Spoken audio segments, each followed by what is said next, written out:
വന്ദേ മാതരം വന്ദേ മാതരം വന്ദേ മാതരം എന്ന ഈ യജ്ഞത്തിലെ നിങ്ങൾക്കറിയാമോ എന്ന ഈ വീഡിയോ പരമ്പരയുടെ 5ാം എപ്പിസോഡിലേക്ക് സ്വാഗതം.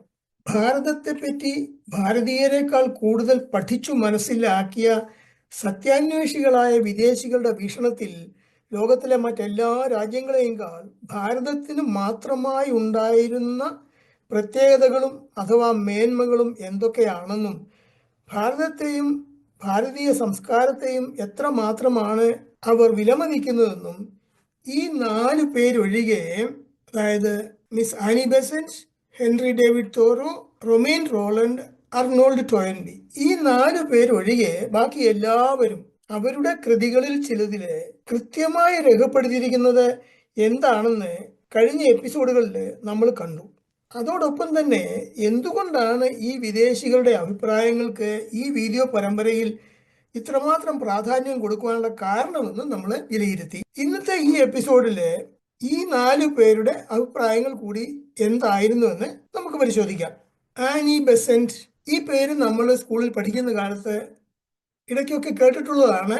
7-8 ക്ലാസ്സുകളിൽ 1893 ഭാരതത്തിലെത്തി 1916 ആയപ്പോഴേക്കും ഭാരതത്തിന്റെ പൗരത്വം സ്വീകരിച്ച് 1917 ഇന്ത്യൻ നാഷണൽ കോൺഗ്രസിന്റെ പ്രസിഡന്റായി ഭാരതത്തെ ബ്രിട്ടീഷുകാരിൽ നിന്നും സ്വതന്ത്രമാക്കാൻ തന്റെ കഴിവിന്റെ പരമാവധി പരിശ്രമിച്ച ബ്രിട്ടീഷുകാരിയായിരുന്നു മിസ് ആനി ബെസന്റ്.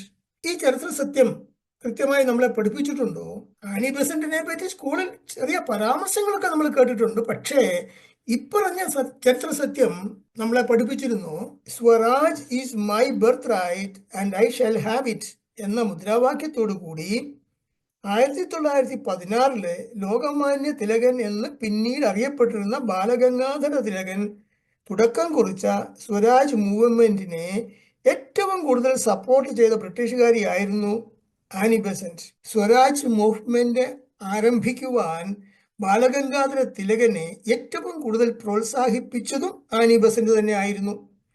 ജീവിതകാലം മുഴുവൻ ബാലഗംഗാധര തിലകന്റെ വലങ്കൈയായി പ്രവർത്തിച്ച് 1933 സെപ്റ്റംബർ 20 85-ാമത്തെ വയസ്സിൽ നിര്യാതയായ ആനി ബെസന്റിന്റെ മൃതദേഹം അടക്കം ചെയ്തിരിക്കുന്നത് തമിഴ്നാട്ടിലെ അടയാറിലാണ്. 40 വർഷം ഭാരതത്തിൽ ജീവിച്ച് ഭാരതവും ഹൈന്ദവ തത്വസംഹിതയും അഥവാ ഭാരതീയ സനാതന ധർമ്മവും യഥാർത്ഥത്തിൽ എന്താണെന്ന് മനസ്സിലാക്കി ഭാരതീയ പൗരത്വം സ്വീകരിച്ച ഈ ബ്രിട്ടീഷുകാരി എന്തഭിപ്രായമായിരുന്നു ഭാരതത്തെ പറ്റി രേഖപ്പെടുത്തിയിരുന്നത്? ഏകദേശം 40 വർഷത്തോളം ലോകത്തിലെ വിവിധ മതങ്ങളെക്കുറിച്ച് പഠിച്ചതിൻ്റെ പശ്ചാത്തലത്തിൽ ഹിന്ദു മതം എന്ന പേരിൽ ഇപ്പോൾ അറിയപ്പെടുന്ന ഹിന്ദുധർമ്മത്തെ പോലെ പൂർണ്ണമോ ശാസ്ത്രീയമോ ആത്മീയമോ ആയ യാതൊന്നും എനിക്ക് കാണാൻ കഴിയുന്നില്ല. നോക്കൂ, ഹിന്ദു മതം എന്ന പേരിൽ ഇപ്പോൾ അറിയപ്പെടുന്ന ഹിന്ദുധർമ്മത്തെ പോലെ മനസ്സിൽ വയ്ക്കുക. എന്തുകൊണ്ടാണ് ഇത് ഞാൻ വീണ്ടും ആവർത്തിക്കാൻ കാരണമെന്ന് ഈ പ്രസ്താവന മുഴുവൻ വായിച്ച ശേഷം വിശദീകരിക്കാം. നിങ്ങൾ അതിനെ എത്രത്തോളം അറിയുന്നുവോ അത്രത്തോളം നിങ്ങൾ അതിനെ സ്നേഹിക്കും. അതിനെ കൂടുതൽ മനസ്സിലാക്കാൻ ശ്രമിക്കുമ്പോൾ നിങ്ങൾ അതിനെ കൂടുതൽ ആഴത്തിൽ വിലമതിക്കുകയും അതൊരു മതമല്ല, മറിച്ച് ജീവിതത്തിന്റെ തികഞ്ഞ പ്രായോഗികമായ തത്വചിന്തയാണെന്ന് മനസ്സിലാക്കുകയും ചെയ്യും. ഹിന്ദു മതം എന്ന പേരിൽ ഇപ്പോൾ അറിയപ്പെടുന്ന ഹിന്ദുധർമ്മം. അപ്പൊ അങ്ങനെയെങ്കിൽ എപ്പോൾ മുതലായിരുന്നു ഹിന്ദുധർമ്മം അഥവാ ഭാരതീയ സനാതന ധർമ്മം ഹിന്ദു മതമായി മാറിയത് അഥവാ മാറ്റിയത്? ഈ ചോദ്യം എപ്പോഴെങ്കിലും മനസ്സിൽ തോന്നിയിട്ടുണ്ടോ? അതിക്രമിച്ച് കടന്നും കൊന്നും കൊള്ളയടിച്ചും ഭൂമിയിൽ നരകം തീർത്ത ശേഷം നീലാകാശത്തിനപ്പുറത്തുണ്ടെന്ന് ആരോ പറഞ്ഞ് വിശ്വസിപ്പിച്ച, അതും ഭൂമിയിലെ രജിസ്ട്രേഷൻ കാർഡിന്റെ കാറ്റഗറി അനുസരിച്ച് ഒന്നുകിൽ സദാസമയവും വീര്യം കൂടിയ വിസ്കി പുഴയിൽ നീന്തി തുടിച്ച് എണ്ണിയാൽ തീരാത്ത ഹൂറിമോളുമാരുമായി രതിസുഖ ആഴങ്ങളിൽ നീർക്കാൻകുഴിയിട്ട് നീന്തിക്കളിക്കുന്ന ശിലാലിംഗന്മാരുടെ സ്വർഗത്തിലേക്കോ, അതല്ലെങ്കിൽ ലൈംഗികതയ്ക്കെതിരെ കുരിശുയുദ്ധം പ്രഖ്യാപിച്ച ശേഷം ആർപ്പയും തമ്പുരുവും മാത്രം മീട്ടി പാട്ടുപാടുന്ന നപുംസകങ്ങളുടെ സ്വർഗത്തിലേക്കോ എങ്ങനെയെങ്കിലും ഭാരതീയരെ കൊണ്ടുപോയേ തീരൂ എന്ന് തീരുമാനിച്ച് ലോകത്തിലെ ഏറ്റവും സമ്പന്നമായിരുന്ന ഈ പുണ്യഭൂമി കൊള്ളയടിച്ചും ഇവിടെ നിന്ന് കട്ടുനിന്ന് വയറു വീർപ്പിക്കുവാനും ആ കൊടും ക്രൂരതയ്ക്കും പിതൃശൂന്യതയ്ക്കും സപ്പോർട്ട് ചെയ്യുന്ന ഒരു മതമില്ലാതെ അക്രമവും കൊള്ളയും കൂട്ടക്കൊലയും തുടരുവാൻ കഴിയാതിരുന്നവരുമായിരുന്ന കൊള്ളക്കാരുടെ പൂർണ്ണ മന്ദബുദ്ധികളും അതേസമയം പൈശാചികമായ കൊടും ക്രൂരതയുടെ പര്യായങ്ങളുമായിരുന്ന ഇരുകാലി മൃഗങ്ങളായിരുന്നു BC 10,000 മുതൽ AD 7-ാം നൂറ്റാണ്ട് വരെ. എങ്കിലും ലോക സമസ്ത സുഖിനോ ഭവന്തു സർവമംഗളം ഭവതു എന്ന് വിശ്വസിച്ചും പഠിച്ചും പഠിപ്പിച്ചും പ്രാർത്ഥിച്ചും ഈ ഭൂമിയിൽ തന്നെ സ്വർഗീയത കണ്ടെത്തി സമാധാനത്തിൽ ജീവിക്കുവാനായി അദ്വേഷ്ട സർവഭൂതാനാം മൈത്ര കരുണ ഏവജഃ നിർമ്മമോ നിരഹങ്കാര സമദുഃഖ സുഖക്ഷമി എന്നുത്ബോധിപ്പിച്ചിരുന്ന ഭാരതീയ സനാതന ധർമ്മത്തെ മതമാക്കി മാറ്റിയത്. മനഃപൂർവ്വം മറച്ചു വയ്ക്കപ്പെട്ട ഈ ചരിത്ര സത്യം ഇനിയെങ്കിലും ഓർമ്മിക്കുക. അതുപോലെ തന്നെ ഈ ഭാരതീയ സനാതന ധർമ്മത്തെ എത്രത്തോളം നിങ്ങൾ അറിയുന്നു അത്രത്തോളം നിങ്ങൾ അതിനെ സ്നേഹിക്കുകയും അതിനെ കൂടുതൽ മനസ്സിലാക്കാൻ ശ്രമിക്കുമ്പോൾ നിങ്ങൾ അതിനെ കൂടുതൽ ആഴത്തിൽ വിലമതിക്കുകയും അതൊരു മതമല്ല, ആനിബസന്റ് ഇവിടെ തറപ്പിച്ചു പറയുന്നതാണ്, അതൊരു മതമല്ല, മറിച്ച് ജീവിതത്തിലെ തികഞ്ഞ പ്രായോഗികമായ തത്വചിന്തയാണെന്ന് മനസ്സിലാക്കുകയും ചെയ്യും. അപ്പോൾ ഭാരതീയ സനാതനധർമ്മം ജീവിതത്തിന്റെ തികഞ്ഞ പ്രായോഗികമായ തത്വചിന്തയായിരുന്നു, അഥവാ തത്വചിന്തയാണ്, അല്ലാതെ അതൊരു മതമല്ല. ഇത് മതമാണെന്ന് ഇന്ന് ഭാരതീയരിൽ തന്നെ ഒരു നല്ല വിഭാഗം ആൾക്കാർ വിശ്വസിക്കുന്നുണ്ട്. കാരണം അവരെ അങ്ങനെ പറഞ്ഞു വിശ്വസിപ്പിച്ചു. അതാണ് സംഭവിച്ചത്. അപ്പോൾ ഇനിയെങ്കിലും ഇക്കാര്യം മറക്കാതിരിക്കാൻ ശ്രമിക്കുക. ഈ സത്യങ്ങളൊക്കെ ഓർത്തിരുന്നെങ്കിൽ മാത്രമേ ഏതൊരു വിദേശിയുടെയും മുമ്പിൽ ഭാരതീയൻ എന്നതിൽ അഭിമാനത്തോടെ തല ഉയർത്തി നിൽക്കുവാൻ സാധിക്കൂ. എങ്കിൽ മാത്രമേ ഭാരതത്തിന് പുരോഗതി ഉണ്ടാവുകയുള്ളൂ. അതില്ലാതിരുന്നത് കൊണ്ടാണ് 1947 മുതൽ 2014 വരെ മൂന്നാം ലോക പട്ടിണി രാജ്യമെന്ന് ഇവിടെ നശിപ്പിച്ചവർ തന്നെ കളിയാക്കിയപ്പോൾ അവരുടെ മുമ്പിൽ തലകുനിച്ച് നിന്ന നമ്മുടെ പല നേതാക്കന്മാരും കേന്ദ്ര മന്ത്രിസഭയിലെ പല മഹാന്മാരും ഇത് മറക്കരുത്. കഴിഞ്ഞ 10 കൊല്ലം കൊണ്ടാണ് ഈ മൂന്നാം ലോക പട്ടിണി രാജ്യങ്ങളുടെ പട്ടികയിൽ നിന്നും ഭാരതം കുതിച്ചുയർന്നത്. ഇന്നിപ്പോൾ മൂന്നാം ലോക സാമ്പത്തിക സൈനിക ശക്തിയായി ഉയർന്നുകൊണ്ടിരിക്കുന്നത്. പക്ഷെ അതിന് തുരങ്കം വെക്കാൻ വേണ്ടിയാണ് അതിനു മുൻപ് മൂന്നാം ലോക പട്ടിണി രാജ്യമെന്ന് കളിയാക്കിയപ്പോൾ തലകുനിച്ച് നിന്ന് സമ്മതിച്ചിരുന്ന പല വിഡ്ഢിയാന്മാരും ഇന്നും ശ്രമിച്ചുകൊണ്ടിരിക്കുന്നത്. ഇത് നിങ്ങൾ ഓർക്കുക, മറക്കരുത്. ഇനി ഹെൻറി ഡേവിഡ് തോറോ, ഈ അമേരിക്കൻ ചിന്തകനും ഗ്രന്ഥകാരനും, അദ്ദേഹം 1817 ജനിച്ച 1862 മരിച്ച ആളായിരുന്നു. അദ്ദേഹം എന്താണ് പറയുന്നത്? ഭാരതത്തിന്റെ അന്തസത്തായ വേദങ്ങളുടെ കാര്യമാണ് ഇദ്ദേഹം പറയുന്നത്. ഇതിനു മുമ്പ് മറ്റു പലരും ഇതേപ്പറ്റി രേഖപ്പെടുത്തിയിരിക്കുന്ന അഭിപ്രായങ്ങൾ നമ്മൾ കണ്ടു. ഉദാഹരണത്തിന് വീലർ വിൽകോക്സ്, അതുപോലെ പലരും. ഇദ്ദേഹം എന്താണ് പറയുന്നത്? വേദങ്ങളുടെ ഏതെങ്കിലും ഭാഗം വായിക്കുമ്പോഴെല്ലാം സ്വർഗീയവും അസാധാരണവുമായ ഒരു വെളിച്ചം എന്നെ പ്രകാശിപ്പിക്കുന്നതായി എനിക്ക് തോന്നിയിട്ടുണ്ട്. ഭാരതീയ വേദങ്ങൾ വായിക്കുമ്പോഴെല്ലാം അദ്ദേഹത്തിന് തോന്നിയിരുന്ന മാനസിക അവസ്ഥ. ഇനി വേദങ്ങളുടെ മഹത്തായ അധ്യാപനത്തിൽ വിഭാഗീയതയുടെ സ്പർശനമില്ല.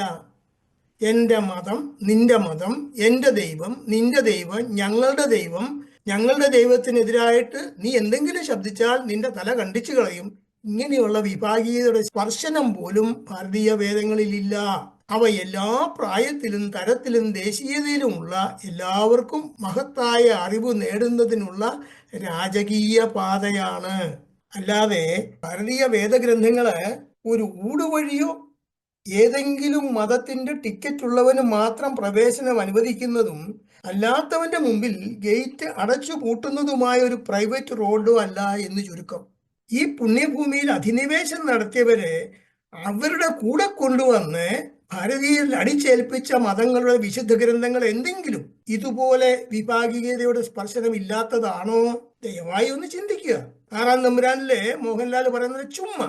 ഇദ്ദേഹം 1886 ജനിച്ച് 1944 മരിച്ച ഫ്രഞ്ച് പണ്ഡിതനായിരുന്ന റൊമൈൻ റോളണ്ട്. അദ്ദേഹം പഠിച്ചതനുസരിച്ച് മാനവരാശിയുടെ അസ്തിത്വം ആരംഭിച്ച ആദ്യ കാലം മുതൽ മനുഷ്യരുടെ എല്ലാ സ്വപ്നങ്ങളും അവയുടെ സാക്ഷാത്കാരവും കണ്ടെത്തിയ ഒരു സ്ഥലം ഭൂമിയിലുണ്ടെങ്കിൽ അത് ഭാരതം മാത്രമാണ്. അപ്പോൾ ഭാരതത്തിന് മറ്റു രാജ്യങ്ങളെ അപേക്ഷിച്ചുള്ള പ്രത്യേകത അഥവാ മേന്മ എന്താണെന്നാണ് ഇദ്ദേഹം സൂചിപ്പിച്ചിരിക്കുന്നത്. ഇത് നമ്മൾക്കറിയാമായിരുന്നെങ്കിൽ, അഥവാ ഈ സത്യം നമ്മളെ സ്കൂളുകളിൽ പഠിപ്പിച്ചിരുന്നെങ്കിൽ ഭാരതീയരുടെ ആത്മാഭിമാനം വാനോളം ഉയരുകയില്ലായിരുന്നു. ഇവിടം വന്ന് കൊള്ളയടിച്ച് നശിപ്പിച്ച സായിപ്പിന്റെ മുമ്പിൽ പിന്നെ തലകുനിച്ച് നിൽക്കുമായിരുന്നു ഭാരതീയൻ. ആരാണ് ഇതിന്റെ ഉത്തരവാദി? ഭാരതീയരെ ഏറ്റവും കൂടുതൽ, ബ്രിട്ടീഷുകാരെക്കാൾ ഏറ്റവും കൂടുതൽ ചതിച്ചത് ഭാരതത്തിന്റെ ആദ്യത്തെ പ്രധാനമന്ത്രി തന്നെ ആയിരുന്നുവെന്ന് ഇതിൽ നിന്ന് വ്യക്തമാകുന്നില്ലേ? അതല്ലായിരുന്നെങ്കിൽ ബ്രിട്ടീഷുകാർ ഇവിടുന്ന് സ്ഥലം വിട്ടതോടെ നമ്മുടെ പാഠ്യപദ്ധതിയിലെ ഈ ചരിത്ര സത്യങ്ങളെല്ലാം ഉൾപ്പെടുത്തി നമ്മളെ യഥാർത്ഥ ഭാരതീയരായി ജർമ്മൻകാരെയും ജപ്പാൻകാരെയും അവരുടെ രാജ്യത്ത് പഠിപ്പിച്ചതുപോലെ നമ്മുടെ ചരിത്രം നമ്മളെ പഠിപ്പിച്ചിരുന്നെങ്കിൽ ഏതെങ്കിലും ഒരു സായിപ്പിന്റെ മുമ്പില് ഭാരതീയൻ അപകർഷതാബോധത്തോടെ തലകുനിച്ച് നിൽക്കുമായിരുന്നു. അങ്ങനെ ഭാരതീയൻ അപകർഷതാബോധം ഉണ്ടാക്കിയതിന്റെ പ്രധാന ഉത്തരവാദിത്വം ഭാരതം നാലായിട്ട് കീറിമുറിച്ച് അതിലെ മുഴുത്ത കഷ്ണം കൈക്കലാക്കുവാൻ വേണ്ടി ബ്രിട്ടീഷുകാരുടെ കൂടെ കൂടി ഒടുവിൽ നമ്മുടെ പ്രധാനമന്ത്രിയായി അഭിഷേകം ചെയ്യപ്പെട്ട ജവഹർലാൽ നെഹ്റു തന്നെ ആയിരുന്നില്ലേ? വെറുതെ നിങ്ങൾ സത്യസന്ധമായി ഒന്ന് ചിന്തിച്ചു നോക്കൂ, അപ്പോൾ സത്യം മനസ്സിലാവും. ഇനി ബ്രിട്ടീഷുകാരനായ ഈ ചരിത്രകാരൻ, ഇദ്ദേഹത്തിന്റെ പേര് ഡോക്ടർ അർണോൾഡ് ടോയൻബി, 1899 ജനിച്ച് 1975 നിര്യാതനായ ഒരു ബ്രിട്ടീഷ് പണ്ഡിതനായിരുന്നു ഇദ്ദേഹം. ഇദ്ദേഹത്തിന്റെ ഈ അഭിപ്രായം അഥവാ ഇദ്ദേഹത്തിന്റെ ഈ പ്രസ്താവന ഭാരതീയര് പ്രത്യേകം ഓർത്തിരിക്കേണ്ടതാണ്. അദ്ദേഹം പറയുന്നത്, പാശ്ചാത്യത്തിൽ തുടങ്ങിയ ഒരു അധ്യായത്തിന് അത് ലോകത്തിന്റെ സമ്പൂർണ്ണ നാശത്തിൽ ചെന്നെത്താതെ ഇരിക്കണമെങ്കിൽ അതിനൊരു ഭാരതീയ അവസാനം ഉണ്ടായേ തീരൂ എന്ന് ഇപ്പോൾ തന്നെ വ്യക്തമായിട്ടുണ്ട്. എപ്പോൾ തന്നെ? 1975 മരിച്ച ഇദ്ദേഹം അതിനു മുൻപ് രേഖപ്പെടുത്തി വെച്ചിട്ടുള്ളൊരു പ്രസ്താവനയാണിത്. അപ്പോൾ ഇപ്പോൾ തന്നെ, അതായത് 1975 മുൻപ് തന്നെ വ്യക്തമായിട്ടുണ്ട്. എന്ത്? പാശ്ചാത്യത്തിൽ തുടങ്ങിയ അധ്യായത്തിന് അത് ലോകത്തിന്റെ സമ്പൂർണ്ണ നാശത്തിൽ ചെന്നെത്താതെ ഇരിക്കണമെങ്കിൽ അതിനൊരു ഭാരതീയ അവസാനം ഉണ്ടായേ തീരൂ എന്ന് 1975 മുൻപ് തന്നെ വ്യക്തമായിട്ടുണ്ടെന്നാണ് അദ്ദേഹം അഭിപ്രായപ്പെടുന്നത്. ഇനി മനുഷ്യവംശം സ്വയം നാശത്തിലേക്ക് നീങ്ങിക്കൊണ്ടിരിക്കുന്ന ചരിത്രത്തിലെ അങ്ങേയറ്റ അപകടകരമായ ഈ നിമിഷത്തിൽ, അപ്പൊ ഈ നീക്കം തുടങ്ങിയത് 1975 മുൻപ് തന്നെ ആയിരുന്നു. മനുഷ്യവംശം സ്വയം നാശത്തിലേക്ക് നീങ്ങിക്കൊണ്ടിരിക്കുന്ന അപകടകരമായ ആ നിമിഷങ്ങള് മനസ്സിലായി തുടങ്ങിയത് തന്നെ 1975 മുൻപായിരുന്നു. അപ്പൊ അങ്ങനെ ആ അപകടകരമായ നിമിഷത്തില് മനുഷ്യരാശിയുടെ രക്ഷയ്ക്കുള്ള ഒരേ ഒരു മാർഗം ഭാരതീയ മാർഗം മാത്രമാണ്.